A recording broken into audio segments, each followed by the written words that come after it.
Assalamualaikum warahmatullahi wabarakatuh. Hai para pencinta catur dan para catur mania, selamat datang kembali di Legenda Catur Dunia. Kejuaraan dunia catur rapid and blitz sudah dimulai kawan. Tadi malam di hari pertamanya langsung memainkan 5 babak sekaligus dari 13 babak yang akan dimainkan selama 3 hari. Dan di 2 hari berikutnya akan diikuti game blitz atau kejuaraan blitz. Banyak sekali partai-partai tiap harinya kawan, jadi tidak mungkin bisa mengcover banyak game setiap hari. Dan sementara sampai 5 babak yang sudah dimainkan, berikut inilah daftar pemimpin klasemen sementara. Pecatur tuan rumah Jan-Christoph Duda lagi on fire kawan, setelah minggu yang lalu juga jadi juara Blitz Eropa, memimpin klasemen bersama Magnus Carlsen dan Jobava Bahadur. Dan posisi keempat ada Ian Nepo dan seterusnya kawan, bisa kalian lihat di daftar klasemen yang ada. Dan khusus di turnamen ini nanti kawan, saya akan banyak menyoroti game-game pemain muda seperti gamenya Jan-Christoph Duda, Alireza Firosa, Nihal Sarin, Daniil Dubov, dan pemain-pemain muda lainnya. Dan mungkin juga nanti ada game-game dari pemain senior yang terbaik. Pagi ini saya akan mulai dulu dengan game antara Alireza Firosa versus Nihal Sarin. Sama-sama pemain muda. Berikut ini profil kedua pemain kawan. Oke, itulah kawan sedikit profil mengenai kedua pemain. Dan mereka bertemu di babak kelima tadi malam. Oh ya kawan, untuk tampilan elo rating kedua pemain yang ada di papan ini mohon diabaikan saja karena elo ini tidak up to date. Elo yang ada di tampilan papan ini bawaan langsung dari aplikasi, saya tidak bisa merubahnya. Elo kedua pemain yang up to date ada di profil yang sudah saya tampilkan tadi, sesuai yang ada di halaman feeder.com. Oke, di babak kelima tadi malam, Alireza Firosa pegang putih mengawali dengan pion D4, pion D5, pion C4, Queen's Gambit. Gambit ditolak dengan pion E6, kuda F3. Tidak memainkan kuda C terlebih dahulu kawan untuk mencegah pergerakan gajah hitam bermain dengan Ragozin defense. Dengan memainkan kuda F3, opsinya nanti bisa berubah atau bertransposisi ke bentuk katalan kawan. Gajah G2 seringkali dimainkan oleh pemain level atas. Di sini kuda F6 balas Nihal Sarin, pion G3 berencana Fiacento bertransposisi ke bentuk katalan. Gajah E7, gajah G2, dan kedua pemain rokade di langkah ke-5 dan ke-6-nya. Dan permainan bertransposisi sudah kawan ke dalam bentuk katalan variasi tertutup. Sekarang pion D pukul pion C4, menteri C2 ingin mengambil pion hitam kembali, direspon dengan pion B5 memproteksi pionnya, dibalas pion A4, pion B4 oleh Nihal Sarin melepaskan pion C-nya. Alireza melanjutkan dengan kuda F ke D2, membuka diagonal petak terang, menyerang beteng, juga persiapan mengambil pion C kawan. Diantisipasi dengan langkah kuda D5 memblokade diagonal terang, dan selanjutnya kuda pukul pion C4, sekarang pion C5 menantang pion pusat, langsung diterima oleh Alireza, tidak langsung dipukul balik menggunakan gajah. Nihal melanjutkan pengembangan gajah A6 menyerang kuda, kuda mundur ke E3 menantang pertukaran kawan. Tapi jika diterima nanti betengnya akan tewas kawan, tapi terlebih dahulu akan pukul balik kuda hitam ini. Di sini tadi Nihal melanjutkan pengembangan kudanya ke D7, memberikan akses betengnya untuk menghindari diagonal terang ini, untuk memberikan pressure lebih juga bagi pion C. Sekarang pion ini juga mendapatkan 2 kali serangan.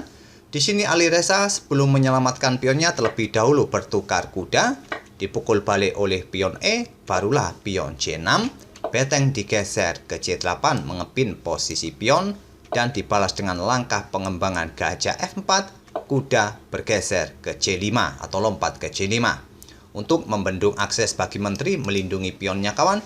Di sini Alireza bermain dengan beteng D1. Di sini Nihal Sarin masih belum mempunyai kesempatan pukul pion putih ini kawan, karena posisi pion di peta D5 ini juga mendapatkan 2 kali serangan. Jadi Nihal bermain dengan pion D4 terlebih dahulu. Otomatis sekarang diagonal peta terang ini terbuka bagi gajah melindungi pion. Jadi Nihal belum bisa untuk pukul pion ini kecuali dia mengorbankan pertukaran perwira.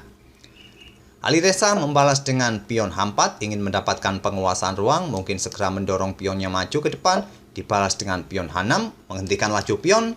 Juga mempunyai opsi bagi raja untuk maju menghindar dari serangan putih, mungkin ke depannya di baris belakang. Dan Alireza merespon dengan gajah F3, berencana mereposisi untuk memberikan tekanan pada peta terang di C8 ini.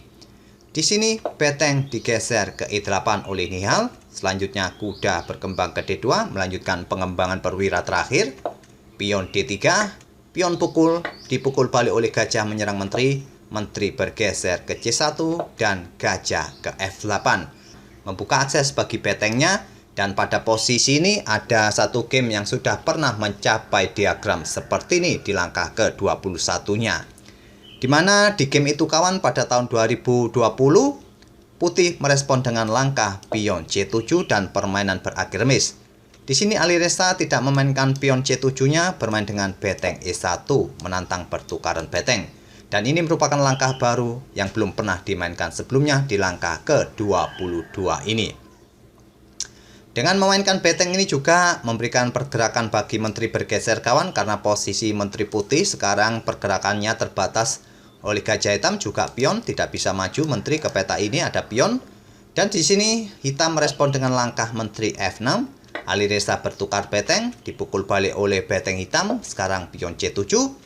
Beteng bergeser kembali ke C8 dan menteri bergeser ke E1 oleh Alireza.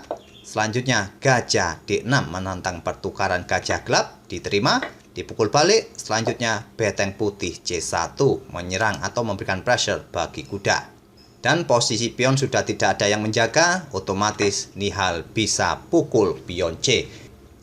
Menteri E8 lanjut Alireza skak, raja ke H7, menteri ke E3 memberikan pressure bagi gajah. Dan pada posisi ini kawan penuh trik dari putih kawan. Jika kalian tidak berhati-hati melangkah, maka salah satu perwira kalian akan tewas. Coba saja melangkah dengan langkah pion A5 untuk membentuk bangunan pion yang kuat, langkah yang rasional. Tapi inilah yang akan terjadi kawan. Kuda akan ke B3 menyerang kuda yang ada di peta C5 ini. Jika kalian menerima tantangan pengorbanan kuda putih di B3, selanjutnya beteng akan pukul beteng terlebih dahulu. Jika dipukul balik, maka menteri akan pukul gajah dengan tempo skak. Setelah raja mundur, maka menteri akan mendapatkan kuda, hitam akan kalah satu perwira. Oleh karena itu pada posisi seperti ini, saat mendapatkan tekanan dari menteri putih, gajah ditarik mundur, dan pion A5, selanjutnya kuda ke E6. Untuk membuka akses pertukaran beteng, diterima, dipukul balik oleh menteri. Kuda ke B3 melindungi pion, dibalas dengan langkah menteri C4. Memberikan pressure bagi kuda sekaligus untuk melindungi pion B4-nya. Karena pion ini cukup lemah kawan, tidak ada dukungan dari pion yang lain atau perwira yang lain untuk sementara. Alireza melangkahkan rajanya ke G2, raja hitam bergerak ke G8. Kuda ke D2 menyerang menteri, menteri mundur untuk menantang pertukaran. Tantangan diterima, dipukul balik, dan kita memasuki permainan endgame kuda plus gajah. Gajah D5 oleh Alireza, selanjutnya gajah E6 menantang pertukaran dan menarik kawan. Di sini terjadi pertukaran, endgame tinggal kuda versus kuda. Raja ke F3, raja hitam F7, raja putih E3, sekarang pion E3. Untuk membatasi ruang gerak raja putih ini kawan, di sini sudah dikontrol oleh kuda, tidak bisa maju raja putih, dan kuda putih ke E4 untuk menantang pertukaran. Kali ini ditolak. Nihal bermain dengan kuda B3 mengincar pion, pion didorong maju. Sekarang raja hitam bergerak ke E6, dibalas dengan pion G4 membatasi ruang gerak raja hitam agar tidak bisa maju. Dibalas raja hitam ke D5. Kuda ke G3 ingin bermanuver ke peta F5 untuk mendapatkan pion hitam di G7. Pion didorong maju untuk mengontrol peta F5. Sekarang pion H5 menantang pion G, diterima, dipukul menggunakan pion. Posisi pion putih atau hitam stuck di lajur H kawan. Begitu juga ada juga di lajur A, sama-sama stuck. Kuda hitam D4, pion F4 menantang pion hitam. Kuda ke C2 terlebih dahulu skak, raja mundur ke D2 mengancam kuda hitam. Di sini Nihal pion pukul pion terlebih dahulu dengan tempo mengancam kuda. Kuda putih F5 mengancam pion hitam, kuda hitam lompat ke D4 menantang pertukaran. Tentu saja kuda putih pilih pion di H6, selanjutnya raja hitam E4.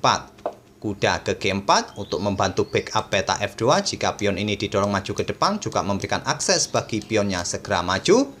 kuda F3 oleh Nihal, dan raja bergeser ke E2, kuda ke E5 untuk membackup petak H7, kuda putih F2 skak, raja bergeser ke D4, sekarang pion H6, dan pion F3 balas Nihal, raja bergeser ke D2, dan raja hitam bergeser ke C4. Dan seperti yang kalian lihat kawan, Nihal Sarin melakukan langkah blunder dengan menggeser raja ke C4. Endgame seperti ini gampang-gampang susah kawan, apalagi kontrol waktu kedua pemain sudah mulai mepet. Nihal mempunyai 14 detik, sedangkan Alireza masih mempunyai 30 detik dengan masing-masing increment 10 detik. Di posisi ini seperti yang kalian lihat, Nihal ini memberikan keleluasan bagi raja putih bergerak ke pusat atau mendekati kuda hitam, dan ini dimanfaatkan betul oleh Alireza, raja ke E3, dan Nihal menggeser rajanya ke B5 mendekati pion putih yang ada di peta A6. Selanjutnya kuda ke D3 oleh Alireza dibalas dengan pion B3, dan raja putih F4 mendekati kuda mundur ke F7, pion H7, dan satu peta lagi pion ini bisa promosi. Nanti didukung oleh raja kawan untuk mendekati atau mengusir kuda hitam. Di sini Nihal bermain dengan raja ambil pion A6, raja putih F5 mulai mendekati kuda hitam, raja hitam B5, raja putih F6, raja hitam ke C4, sama-sama memberikan ancaman bagi kudang masing-masing. Kuda putih mundur ke F2, kuda hitam mundur ke H8, raja putih G7, kuda ini sudah tidak bisa diselamatkan lagi. Raja hitam D4, raja putih pukul kuda, raja hitam mendekati kuda putih, dan kuda mundur ke H1. Di posisi ini kawan, di langkah ke-64, Nihal Sarin menyerah. Itulah kawan permainan endgame yang cukup deg-degser antara Alireza Firoza versus Nihal Sarin. Sebuah permainan yang cukup ketat, tapi akhirnya tadi di langkah ke-54, Nihal Sarin melakukan kesalahan, yaitu saat pada posisi seperti ini, Nihal menggeser rajanya ke petak C4 yang merupakan langkah blunder, memberikan kesempatan raja putih untuk maju ke depan. Pada posisi ini kawan, permainan sangat-sangat seimbang dan kemungkinan bisa berakhir miss jika permainan dilakukan dengan langkah-langkah yang presisi, dan kemungkinan tidak ada progres yang bisa dimainkan oleh kedua pemain, dan permainan akan berakhir miss jika kedua pemain mampu mempertahankan posisi. Mungkin saja pada posisi ini, hitam bisa membuat langkah pion B3 terlebih dahulu untuk mencegah pion ini maju, dan posisi raja putih juga belum bisa melintas ke depan kawan, ataupun bergeser ke kanan ke kiri juga posisinya terbatas. Raja putih nanti hanya bisa mundur, dan nanti juga bisa diikuti raja hitam untuk maju, untuk mendukung pionnya nanti maju ke depan. Pastinya raja putih ini mempertahankan posisi, dan pasti dia akan melakukan langkah bolak-balik dengan kuda, sama saja kuda hitam juga bisa melakukan langkah bolak-balik. Tapi jika salah satu pemain tidak melakukan langkah yang presisi, maka bisa dimanfaatkan pemain yang lain. Tapi sayangnya pada posisi seperti ini, Nihal menggeser rajanya ke C4, dan dimanfaatkan Alireza mendorong rajanya maju, dan akhirnya memberikan kemenangan bagi Alireza Firoza di babak kelima ini. Semoga permainan endgame dari kedua pemain ini bisa menghibur kalian dan memberikan wawasan dalam permainan Katalan tertutup. Kita akan bertemu di video-video berikutnya. Terima kasih. Wassalamualaikum warahmatullahi wabarakatuh.